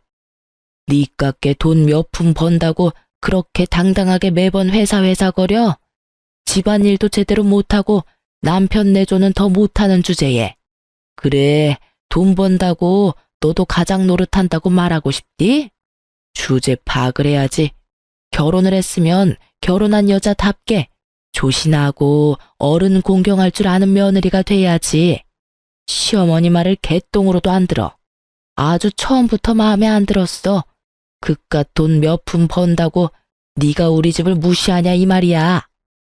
그 소리를 듣는데 어질어질 하더군요. 교육 때문에 신경을 많이 써서 두통이 있는 머리에 시모의 욕까지 한 바가지 얻어먹으니 속이 울렁거리고 토할 것 같더라고요. 화가 나는 수준이 아니었어요. 터질 것 같았어요, 여러모로. 저는 시모에게 말했죠. 제가 일하는 게 그렇게 걸리적거리면 일 그만둘게요. 됐죠? 저는 정확하게 이렇게 말하고 전화를 녹음한 뒤 뚝 끊어버렸어요. 스토커가 전화하듯 몇 번을 전화하는 시모 연락을 무시하고 저는 남편에게 전화했어요. 무슨 일이야? 당신 왜 시댁 안 갔어? 오늘이었네. 미안, 잊어버렸어. 매주 가는데 한 주 정도는 안 가도 되지 않아? 당신이 안 가서 내가 무슨 꼴 당했는지 알기나 해? 내가 왜 당신 어머님한테 그딴 소리 들어야 하는데. 야, 너 보자 하니까 우리 엄마한테 무슨 말버릇이야? 엄마가 무슨 소리를 했든 네가 잘했으면 아무 말 안 하셨겠지. 그래? 너도 그렇게 생각하니? 내가 그깟 몇 푼 벌려고 일하면서 유세나 떤다고? 엄마가 그런 말을 했어? 그건 엄마도 잘 모르고. 됐고, 나 어머님한테 일 그만두겠다고 했으니까 이제부터 당신 알아서 돈 벌어서 생활해. 생활비는 무조건 줘야 하는 거 알지? 나 이제부터 집에서 집안일이나 하고 시댁 다니면서 일만 할 테니까. 나도 돈 받아 쓰는 게 편하지. 그렇게 하자. 굳이 욕 얻어먹어가면서 돈 벌고 힘들게 살 필요 있겠어? 여보, 무슨 말이야. 우리 지금 집이며 차며 대출금으로 얼마나 많이 나가는데. 당신이 돈 안 벌면 우리 생활이 안 된다고. 나는 생활비 줄 돈도 없어. 그래? 어머님은 그렇게 생각하지 않는 것 같던데. 나더러 돈 몇 푼 벌면서 시댁 무시하냐고 하던데. 나는 무시한 적 없으니까 그냥 일 그만둘게. 나머지는 당신이 어머님이랑 상의해. 끊을게. 결국 저는 남편에게 폭탄 하나 터뜨리고 전화를 끊었죠. 그리고 전화기를 아예 꺼버리고 숙소에 누워 이불을 뒤집어 썼어요. 잠을 자고 싶었는데 잠이 너무 안 오더군요. 뱃속에 열불이 끓어오르니 잠은 오지 않고 화만 계속 나서 결국은 창문 열고 화를 가라앉혔어요. 그렇게 그 다음날 집으로 돌아왔더니 남편이 제 눈치를 보며 저를 기다리고 있더라고요. 저는 남편을 본 척도 하지 않고 곧바로 가방부터 정리했어요. 여보, 그 퇴직 이야기는 안 하는 걸로 하는 거지? 지금은 주말이잖아. 내일 일하러 가서 이야기할 거야. 여보, 제발 그러지 마. 엄마가 잘 몰라서 그런 말 한 것뿐이야. 당신이 이해하고 넘겨야지. 내가 어디까지 이해를 해야 하는데? 매번 모진 소리 들으면서도 꼬박꼬박 시댁에 다니는 나한테 어떻게 그런 말씀 하실 수가 있냐고. 당신도 그래. 어머님이 나한테 하는 거 보면 미안한 생각 안 들어? 그렇게 소리치는데 시모에게 전화가 왔더군요. 저는 스피커폰으로 전화를 받았죠. 너 어제 안 왔으니 오늘이라도 와. 이번에도 워크숍인지 뭔지 때문에 못 온다고 하면 다리 몽둥이를 분질러 버릴 테니까 알아서 하고. 엄마, 그만 좀 하세요. 왜 사람을 이렇게 못 살게 굴어요? 이 사람 일하느라 못 가요. 제가 답할 틈도 없이 남편이 먼저 저를 옹호하고 나서더군요. 제가 일을 그만두는 게 무섭긴 했나 봐요. 예, 너 무슨 소리를 그렇게 해? 내가 괴롭히려고 오라고 그러니? 아직 준비도 안 된 애가 시집 왔으니 내가 알아서 단련을 시켜주려고. 단련은 무슨 단련이에요? 제가 잘 살고 있으면 되는 일이죠. 그리고 지금 와이프 일 그만두면 안 돼요. 요즘에 홀벌이로 먹고 살 수 있는 줄 아세요? 일하느라 힘드니 앞으로는 이 사람 매주 불러내지 마세요. 남편의 말에 시모가 어이가 없다는 듯 말했죠. 야, 너 무슨 말을 그렇게 해? 내가 지금 누구 때문에 이런 말 하는 건데? 네가 며느리 휘어잡지를 못하니 내가 해주는 거 아니냐? 됐어요. 그런 거 필요 없으니까 2번 다시 일 그만두라느니 그런 말 하지 마세요. 그리고 이렇게 매번 불러내지 마시고요. 결국 남편이 크게 시모에게 뭐라 하고 나서야 시모의 요구는 줄어들었어요. 그 일 이후로 시댁 방문은 한 달에 한 번으로 확 줄었고요. 정말 처음으로 남편이 제 편을 들어준 날이었어요. 물론 제가 일을 그만두겠다는 협박이 없었으면 남편이 제 편을 들어줄 일도 없었겠지만요. 그 뒤로 저희는 대면대면하게 연락을 하며 지내왔어요. 그리고 운명의 그날이 찾아왔죠. 제가 이혼을 결심하게 된 그날 말이에요. 그날은 여느 때와 다름없는 날이었어요. 낮에 시모에게 전화를 했어요. 어머님, 일어나셨어요? 몸은 괜찮으세요? 괜찮지 못하다. 손목이 아파서 정형외과 다녀왔다. 손목을 쓸 때마다 아파서 어떻게 할 수가 없어. 어머, 병원에서는 뭐라고 하던가요? 손목에 있는 인대가 어디 안 좋다는데 일단 손목 보호대하고 약 먹어보자는구나. 주말에 너 할 일 없으면 와서 일이나 도와라. 손목이 이래서 아무것도 할 수가 없으니. 네, 그럼 약 잘 챙겨 먹고 계세요. 제가 이번 주말에 가서 일 좀 도와드릴게요. 그렇게 이야기하고 전화를 끊은 저는 어차피 주말에 가야 하니 지금은 마음을 놓기로 했어요. 일이 있으니 지금 당장 뛰쳐나갈 수도 없는 노릇이니까요. 그런데 그날 저녁부터 제 몸 상태가 무척 나빠지기 시작했어요. 열이 나고 한기가 들지를 않나 등이 무척 아프고 화장실에 가면 찌릿찌릿 아프더군요. 고열이 오르자 결국 저는 응급실로 향했어요. 제 병명은 급성 신우신염이었고 최소 5일은 입원을 해야 한다고 하더군요. 열이 40도 가까이 오르는 상황에서 저는 제대로 된 판단도 되지 않은 몽롱한 머리로 일단 제가 아픈 걸 알리기로 했어요. 우선은 회사에 먼저 신우신염으로 입원하게 돼서 못 가겠다고 연락했고 그 뒤에 남편에게 병원 입원한 상황을 말했죠. 뭐? 신우신염? 5일이나 입원해야 한다고? 나 지금 열 올랐다 내렸다 제정신이 아니니까 병원에서 낯설 물건들 목록 보내줄 테니 좀 가져와줘. 그렇게 남편이 부랴부랴 제 물건을 챙겨 병원으로 왔어요. 저는 남편에게 말했죠. 나 지금 너무 힘들어서 그런데 어머님한테는 당신이 말 좀 잘해줘. 오전에 연락드렸더니 손목 아프시다고 주말에 와서 일 좀 하라고 하셨거든. 내가 지금 전화하면 또 무슨 소리 들을지 모르니까 당신이 직접 가서 나 입원했다고 말하고 일 좀 해드리고 와. 알았지? 알았어. 알았으니까 당신 몸이나 신경 써. 내가 알아서 할게. 필요한 거 있으면 문자하고. 그렇게 남편은 다음날 일하기 위해 집으로 갔고 저는 아픈 몸으로 병원에 계속 누워 있었어요.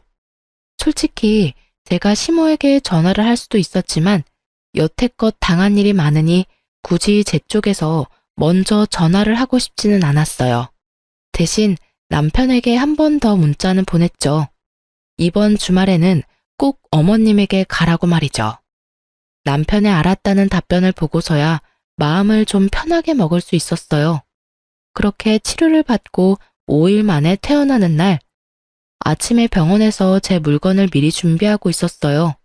새벽에 별다른 이상이 없었으면 퇴원할 준비해도 된다는 말을 의사에게 들었기 때문이었죠. 그런데 전화가 울리더군요. 시모였어요. 저는 솔직히 전화를 받기 직전까지 그런 생각을 했거든요. 제가 아팠으니 너 몸 괜찮냐는 안부 전화일 거라고요. 네, 어머님. 너 주말에 왜 안 왔어? 정말 배짱 한번 좋구나. 시어머니가 아프다는데도 시댁에 와보지를 않아?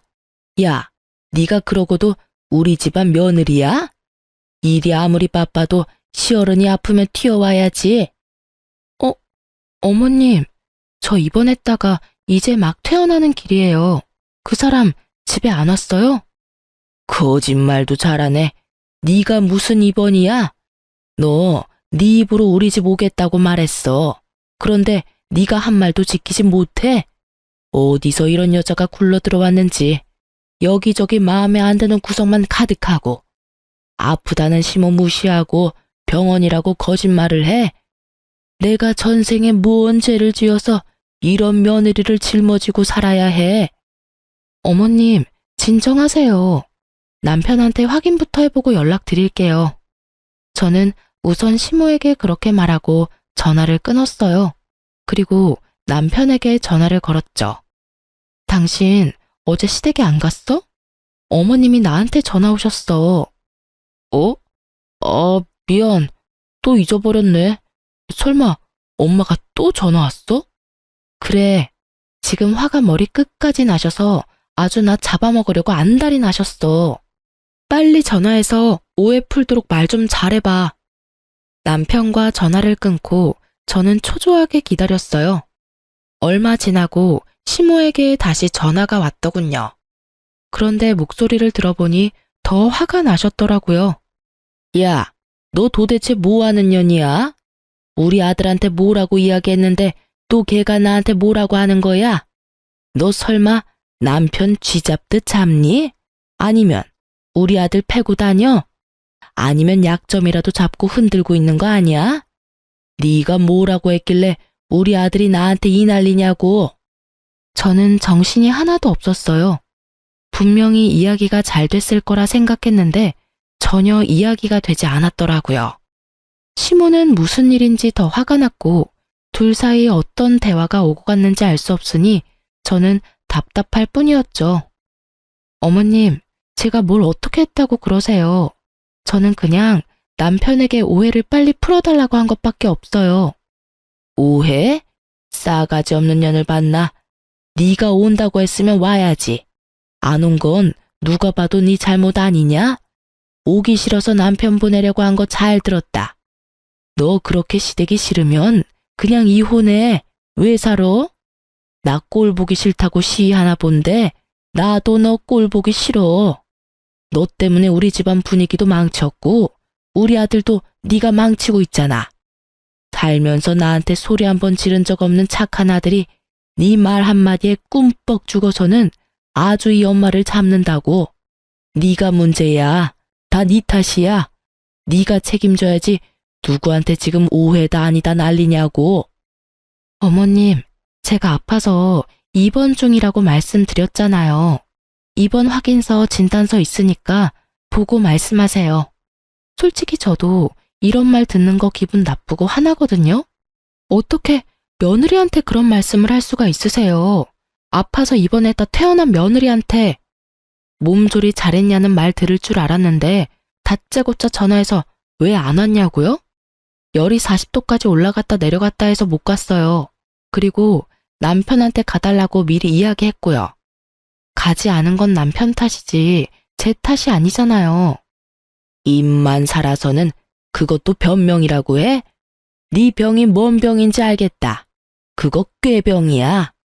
별거 아닌 병으로 입원까지 할 정도로 우리 집에 오기 싫었던 거 하나는 확실히 알겠어. 네가 우리를 그런 식으로 생각한다면 우리도 너를 그렇게 생각하기로 하마. 앞으로 너랑 대화할 일 없을 거다. 아들한테도 너랑 이혼하라고 말할 거야. 시모는 그렇게 이야기하고는 탁 끊어버리더군요. 열받은 저는 그 자리에서 바로 남편에게 전화했어요.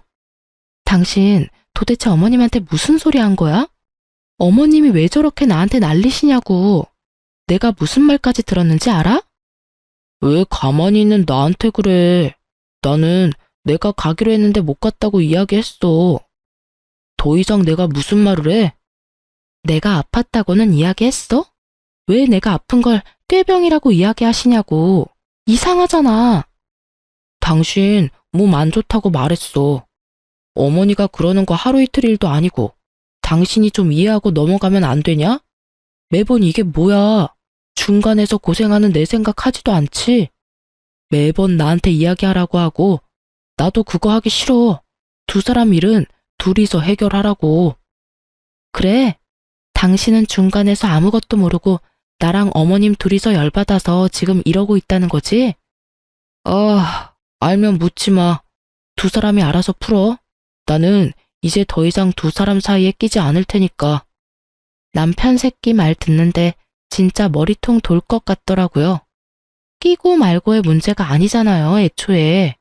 시모가 왜 화를 내는지 남편 놈이 뭐라고 씹으려는지를 알아야 무슨 변명을 하든 반론을 하든 뭐라도 대처를 할 텐데 제 잘못은 없다며 뻔뻔하게 말하는 남편 놈을 보니 진짜 열받더라고요. 시모가 우리 둘 헤어지라고 했으니 헤어지는 게 맞겠다 싶은 생각까지 들었죠. 저런 소리 들으려고 악착같이 결혼 생활 유지하면 남는 게 뭐가 있겠나 싶었죠.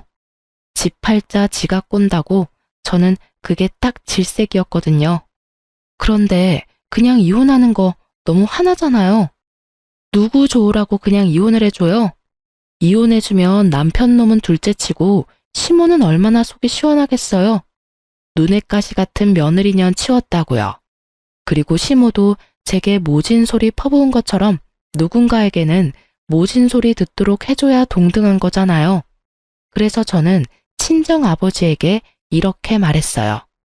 아빠, 요새 몸이 허해 보이는데 괜찮은 삼계탕집 알려드릴게요. 나중에 지인분이랑 같이 들려봐요. 근데 인기가 많아서 예약을 해야 하니까 저한테 미리 말씀해 주시고요. 그리고 곧 아버지는 제가 원하는 사람과 식사를 하러 가겠다고 제게 식당 예약을 부탁했어요. 그 식당은 길게 뻗은 방 공간을 파티션으로 나누어서 사람을 받는 곳이었거든요. 옆 사람이 하는 이야기를 귀만 기울이면 들을 수 있는 곳이요.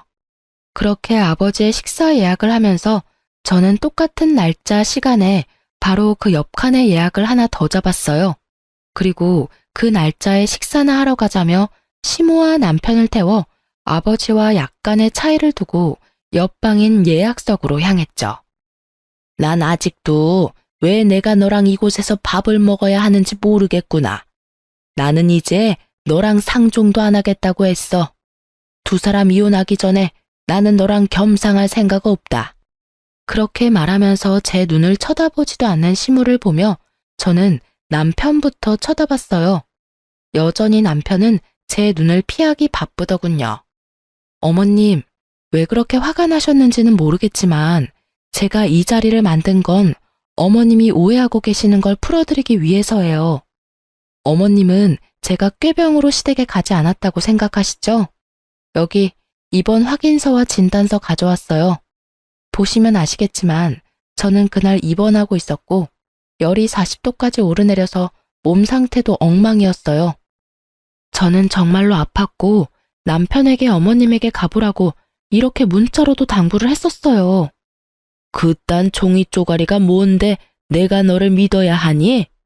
대충 음식 좀 데려와서 밥 먹이고 없던 일로 하고 싶은 모양인데 나는 그럴 생각 추호도 없어.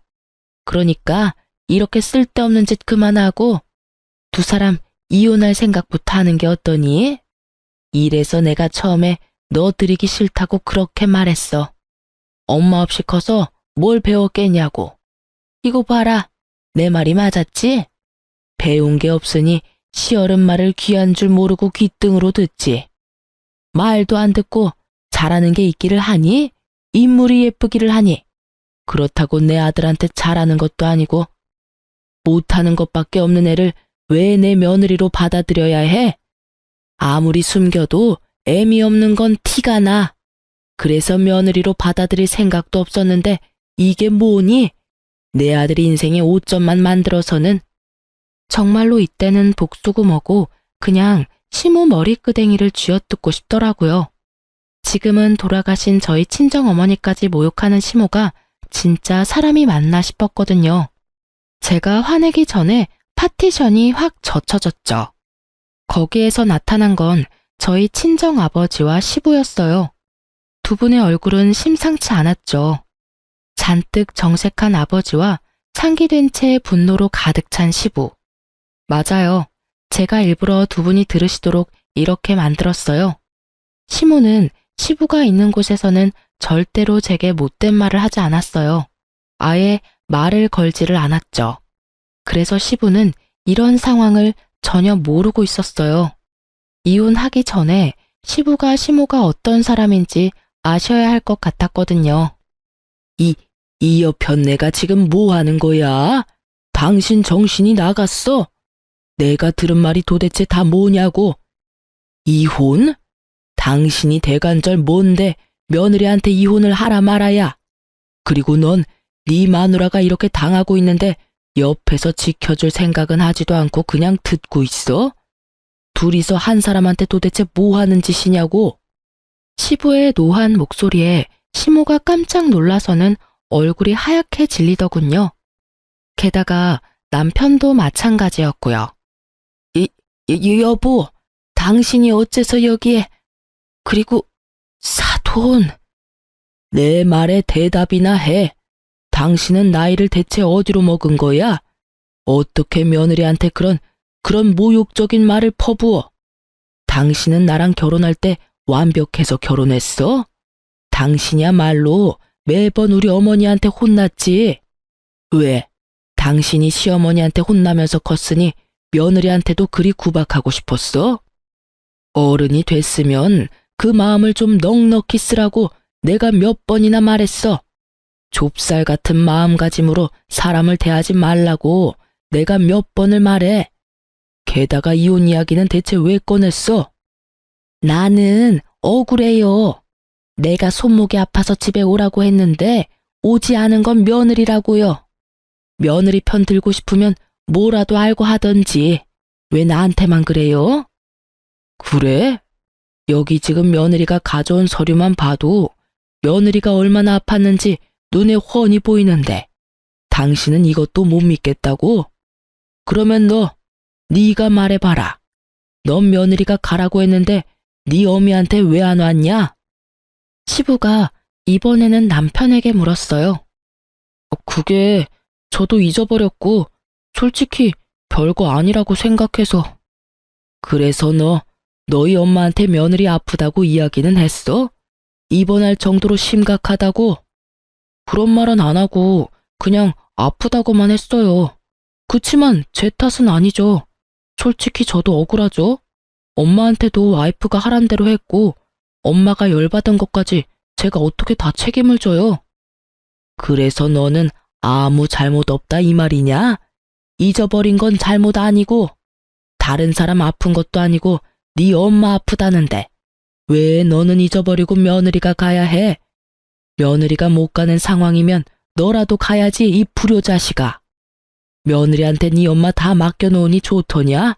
응? 아버지, 그런 거 아니에요. 왜 제가 일부러 그랬다고 그래요? 이번 일도 엄마가 열받아서 지금 이러는 건데. 이서방, 됐네. 더 이상 변명 안 해도 되네. 자네 어머니가 원하는 대로 두 사람 이혼해. 나도 귀한 내 딸 이런 취급 당해가면서 결혼 생활 유지하라고 할 생각 없어. 그런데 이혼하면 자네랑 나 사이에는 해결해야 할 일이 먼저 있지. 그렇지 않은가? 아빠, 그게 무슨 소리예요? 두 사람이 해결할 일이 뭔데요? 그래, 다들 모여있으니 내가 물어보마. 너 카드빚 5천 정도 있었던 적 있었니? 카드빚이요? 반문하며 저도 모르게 남편을 바라보았는데 남편이 제 눈을 피하며 안절부절 못하고 있더라고요. 너 결혼한 지 1년 정도 됐을 때 이서방이 찾아와서 그러더라. 네가 사치가 너무 심해서 카드빚을 져서 생활이 안 되고 있다고 말이다. 말도 못하고 끙끙 앓는 게 불쌍해서 자기가 말하러 왔다고 했지. 그러면서 5천만 원 빌려달라고 했거든. 네 명의 카드빚 갚는다는 말로. 이게 다 무슨 소리야? 당신 우리 아빠한테 돈 빌렸어? 여보, 그때는 돈이 좀 필요해서. 당사자들이 눈앞에 있으니 거짓말도 못하게 된 남편은 우물쭈물 말하더군요. 제 이름 팔아 친정 아버지에게 돈까지 빌려간 남편 놈을 보며 저는 한숨부터 쉬었어요. 이혼하면 그 돈부터 당장 갚게. 오래 걸릴수록 이자 붙을 거고 나는 법정이자 다 받을 거니까 그렇게 알고 있으면 될 걸세. 장인어른, 이렇게 갑자기 돈을 갚으라고 하시면 저는 이 사람이랑 헤어질 생각 없어요. 여보, 당신도 그렇지. 우리 헤어지고 그러는 거 아니잖아. 그만. 자네 어머니가 이미 헤어지라고 말씀하셨자는가? 나도 그 말에 찬성이네. 죽은 우리 와이프까지 들먹이면서 싫다고 말하는 집에 귀한 딸 1초도 두고 싶지 않아. 결혼시키기 전에 내 딸은 이런 식으로 생각했다는 걸 알았다면 나는 절대로 이 결혼 허락하지 않았을 거야. 나는 사위인 자네도 자네 어머니도 용서할 생각 없어.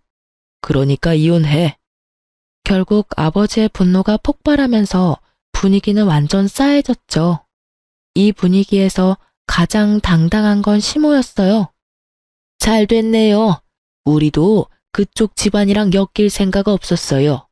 그딴 돈 5천만 원? 아들 신혼집 팔면 바로 마련할 수 있는 거 아시죠?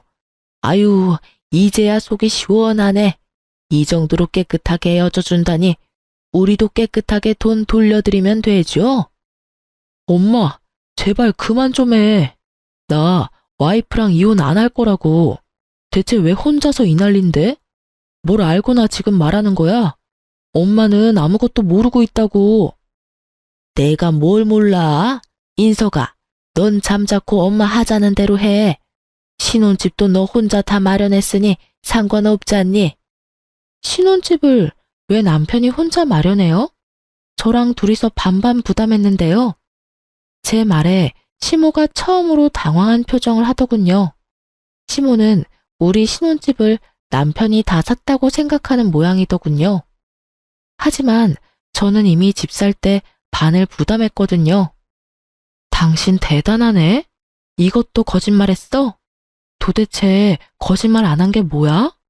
나 아프다는 것도 제대로 말 안 하고 아버지한테 거짓말로 돈 빌리고 어머님한테도 내가 집 살 때 돈 보탠 거 이야기도 안 했어? 그러니 어머니가 날 무시했겠지. 돈도 없는 집 딸년 데리고 왔다고. 그치? 그걸 당신은 열심히 이용해서 나 욕먹이고, 어? 제 말에 남편이 제게 간절하게 말하더라고요. 여보, 내가 다 잘못했어. 내가 솔직히 엄마한테 혼날까봐 거짓말 살짝 한 거 있기는 해. 그치만 그때 잠깐 아주 조금만 그랬던 거고 이제는 다들 진실을 알았잖아. 그러니까 여기서는 그냥 이렇게 정리하자. 나는 당신이랑 헤어지고 싶은 생각 추호도 없어. 엄마가 뭐라고 하든 나는 당신이랑 이혼 안 할 거야. 그러니까 제발 이혼하자고 하지만 말아줘. 어? 뭐래? 당신이 거짓말쟁이인 줄 알았으면 절대 결혼 안 했을 거야. 게다가 매번 나를 이용한 거짓말이지. 당신은 와이프를 뭐라고 생각하는데? 가만 보니 당신 여태껏 승진에도 아무 욕심 없어 보인 게 내가 돈 벌면 당신이 굳이 돈 안 벌어도 되겠다 싶어서 편한 마음으로 있었던 거지? 여차하면 우리 아버지, 당신 부모님한테 나를 이용해서 또 거짓말해서 돈 받아냈을 테니까. 그치? 우와, 꼴랑 4년 살았는데 내가 당신 완전 밑바닥까지 보게 될 줄 몰랐네. 당신은 이혼 안 하고 싶겠지. 내가 벌어다 주는 돈이 얼만데, 그치? 근데 나는 이혼할 거야. 당신 행동도 짜증나고 죽은 어머니 입에 올리는 시어머니라는 사람도 불쾌하고 열받아. 그러니까 깔끔하게 우리 헤어지자. 당신 매달리면 그것보다 더 추한 건 없어. 당신 어머니 말처럼 이혼해. 저의 선언과도 같은 말에 남편은 안 된다며 울고불고 소리치고 시부는 시모에게 소리 지르기 바빴죠. 친정 아버지는 그런 아수라장에서 저를 데리고 밖으로 나왔어요. 그리고 그 뒤는 아버지의 바람대로 일사천리로 이혼이 진행됐죠. 그런데 그 기간 동안 시댁에서도 놀라운 사실이 밝혀져 시모와 남편이 제가 잠시 머물고 있던 친정집까지 찾아왔더군요. 이번에는 무슨 일로 여기까지 오신 거죠? 그게 며느라가 너무 미안하다. 우리가 좀 심했어. 나도 아들하고 이야기해봤는데 네가 정말로 이렇게 힘든 상황인지 모르고 그랬어. 이제는 네가 얼마나 힘들고 고생했는지 잘 알아. 그러니까 이번에 있었던 일은 다 용서하고 없었던 일로 하는 게 어떻겠니? 이혼이라니. 여자 팔자에 이혼 경력은 좋지 않잖니. 너희가 싫어서 이혼하는 거면 몰라도 내가 잠깐 정신이 나가서 이혼하라고 해서 하는 거면 굳이 그럴 필요 없다고 말하는 거야. 죄송하지만 무슨 말씀인지 모르겠네요. 제가 필요 없고 싫다고 하신 분은 어머님이세요. 그리고 남편한테도 정은 다 떨어진 상태고요. 저한테 거짓말한 건 물론 시어른들한테도 저희 아버지에게도 거짓말한 남자예요. 제가 왜 그 사람을 아직 사랑할 거라고 여기세요? 저는 남편한테 눈꽃만큼의 마음도 남아있지를 않아요. 여보, 그 부분은 내가 정말 미안해. 다 내 잘못이고 변명할 생각도 전혀 없어. 하지만 이대로 헤어지면 나 진짜로 파산할지도 몰라서 그래서 부탁하러 온 거야. 그게 무슨 소리야? 우리 신혼집 팔아서 너한테 돈 주려고 했는데 사실 내가 그 집 앞으로 담보대출을 받았어. 그래서 팔고 나서 대출 자동 상환되면 남는 게 거의 없어. 그러니까 우리 이혼하지 말고 같이 지내면서 너 대체 그 많은 돈으로 뭘 한 거야? 도대체 어디다가 그 돈을 다 썼냐고. 나한테 생활비도 받았었으면서. 코인이랑 주식 좀 했어. 나도 이렇게까지 망할 줄은 생각도 못했지. 그치만 정말로 맹세해. 그 빌린 돈으로 주식 코인에서 돈 벌면 당신한테 당연히 다 돌려주려고 했어. 그런 짓을 한 것도 다 당신 생각해서 한 일이고. 지금 시기가 별로라서 그렇지 조금만 더 기다리면 금방 치고 올라올 거라고 했거든. 그러니까 이혼 다시 생각 좀 해줘. 당신 지금 나한테 무슨 말 하는지 알고는 있어? 돈 없으니 이혼하지 말고 여전히 결혼한 채로 당신을 위해서 돈을 내라 이렇게 말하고 있다고. 내가 당신 돈 벌어다 주는 기계니? 당신이 저지른 일을 왜 내가 수습해? 여보, 제발. 나 당신 없으면 진짜 완전 파산이야. 그 정도로 파산 안 돼. 당신 직장도 있고 집 팔면 집 대출금은 사라지는 거니까 월급은 더 남을 거 아냐? 나한테 애원할 필요가 없지. 그게... 남편은 이번에는 시모 눈치를 보더군요. 그 얼굴을 보니 남편이 또 뭔가 일을 저질렀다는 예감이 들더군요. 시모도 그것을 눈치챘는지 아들 등짝을 두드리며 말했어요. 너 설마 또 사고 친 거 있어? 도대체 이게 몇 번째야? 네가 지금 빌린 돈만 해도 얼마인지 알기나 해? 네가 이 정도로 빚더미 위에 앉은 걸 알았으면 죽어도 너랑 며느리 이혼 못하게 막았을 거야. 도대체 이게 뭐야? 사실은 내 월급도 지금 카드론 쓴 거 갚는 중이라. 야, 너 진짜 엄마 속 뒤집어지게 만들래? 나는 지금 너 때문에 너희 아빠한테 이혼당하게 생겼어. 며느리 다시 데리고 오는 거 아니면 네 아버지가 나를 내쫓겠단다. 시모가 저를 찾아온 이유가 명확하더군요. 시부가 시모에게 으름장을 놨더라고요. 예, 사람 하나, 아니, 둘 살리는 셈 치고 다시 돌아와 주렴. 제발 부탁이다. 두 번 다시 이번과 같은 일은 없을 거라고 맹세하마. 어? 죄송해요. 이렇게 못생기고 일 못하고 버릇없는 며느리 어머님도 필요 없으실 거예요. 그리고 저도 저렇게 사고 뭉친 남편 필요 없고요. 그러니까 그냥 돌아가세요. 저는 해줄 수 있는 게 없어요. 저의 단호한 말에 시모와 남편은 결국 본전도 못 찾고 돌아갔죠. 나중에 이야기 들었더니 시모는 이혼 위기로 시부의 눈치만 보며 살고 전 남편은 시댁에서 투잡 뛰며 밤낮 없이 일한다고 하더라고요. 저와 아버지가 받아야 할 돈은 시부가 내주셨고 내주신 금액을 다 갚지 못하면 상속도 없을 거라는 말에 열심히 시부에게 돈 갚고 있는 중이더군요. 괜히 얌전히 잘 있는 사람 건드려서 긁어부스럼 만든 시댁을 보니 속이 시원했어요. 자기 욕심을 위해 마누라 이름으로 거짓말이나 일삼는 전남편 놈이나 며느리 아픈데도 시댁에 불러들여 일 시켜 먹으려고 했던 시모나 똑같은 사람들이더라고요. 두 사람 이야기 들으니 어떠신가요? 제가 참고 살았으면 제 팔자 제가 꼰 사람 됐겠죠? 저는 지금도 이혼을 한 게 천만다행이라고 생각해요. 글을 쓰다 보니 한정없이 길어지네요. 여러분, 아니다 싶을 때는 빠져나와야 해요. 잘못하면 빚 지옥에서 허덕이게 될지도 모르거든요. 긴 글 읽어주셔서 감사합니다.